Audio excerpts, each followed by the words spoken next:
Hello there, friends, and welcome to another episode of I Have No Idea What to Do for a Video, so I'm just going to pick something topical and talk about that. So, the Game Awards, huh?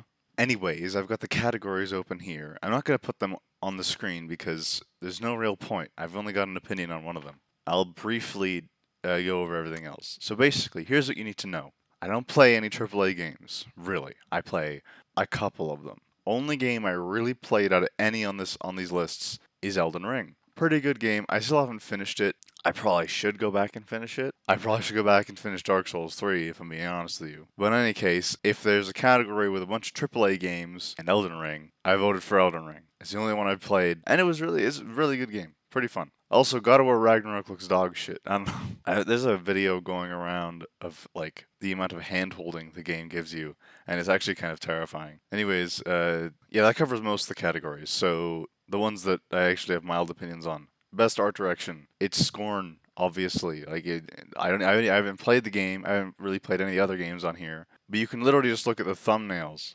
Actually, okay, let me show those. Yeah, okay, here you go. Like literally, look at this. Okay, Elden Ring. Yeah, that's some pretty cool art. That's generic number 7. That's generic number 7. That looks really sick. Like that looks really that looks very different from normal video game posters than Cat. In my opinion, that's all you fucking need to know.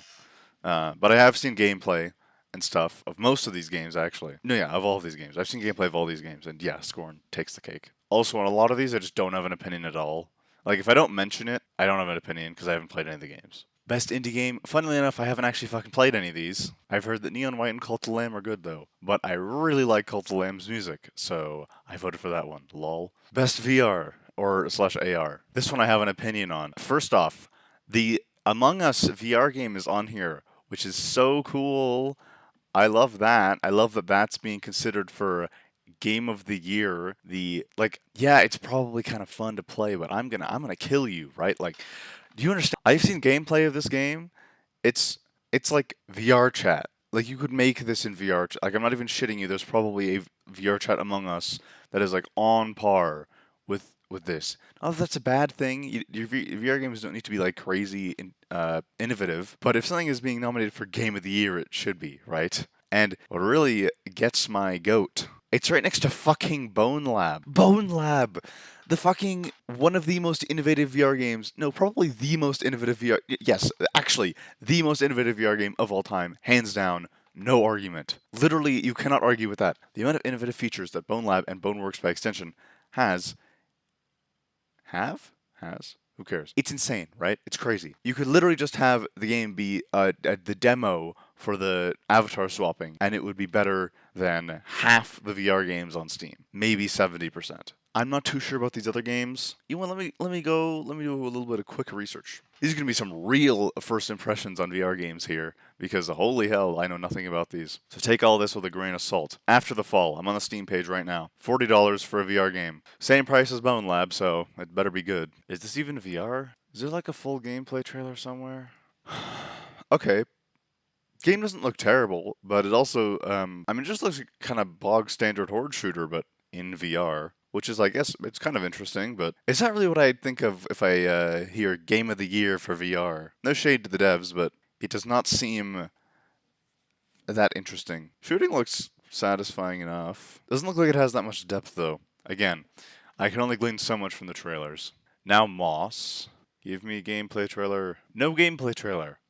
LOL, I guess. I'm pretty sure I've seen a bit of gameplay from this game anyways. Yeah, it looks okay. Looks fine. It's like a single player adventure game or whatever. It just kind of looks like a platformer in VR. I don't believe you are in first person with a little mouse. I think you control him from afar, which in my opinion is kind of, I mean, it's interesting. I don't know if it really is good, right? Like, because in my opinion, it's two kinds of games I play. It's flat screen and VR. Like those are big categories I can separate stuff into. And I kind of have to be in the mood for VR, right? Because I've got to set it up, and then I'm gonna have to stand in my room for a while. So if I'm tired, I do not want to play VR. If I just want to sit down in my chair and play something relaxing. Even if a VR game is relaxing or kind of slow, you still have to be standing up the whole time. Yeah, this game feels like an odd combination of a slowish game and a VR game, which means you'll have to be kind of in VR the whole time. It looks cool though, but again, not really anything I consider for crazy innovative game of the year really cool. Red Matter 2, very small amount of gameplay,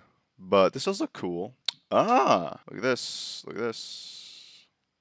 Ah, very nice. Alright. So from just the basic stuff that I see, that looks like a contender, right? Any VR game that has very nice interaction physics is probably competent in most other regards. So yeah, I'd say this one, that's $30, cheaper than Bone Lab by $10. I'd say yeah, this can be a contender, but I really don't think anything holds up to Bone Lab. Wow, that was a long fucking tangent. This recording is 13 minutes now. Also, by the way, what even is the definition of indie and the definition of AAA anymore?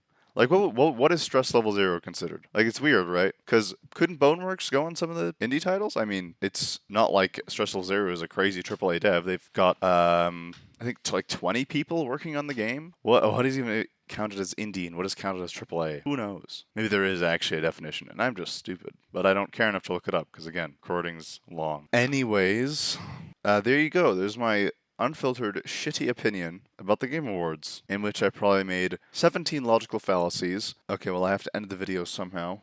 Oh, look behind.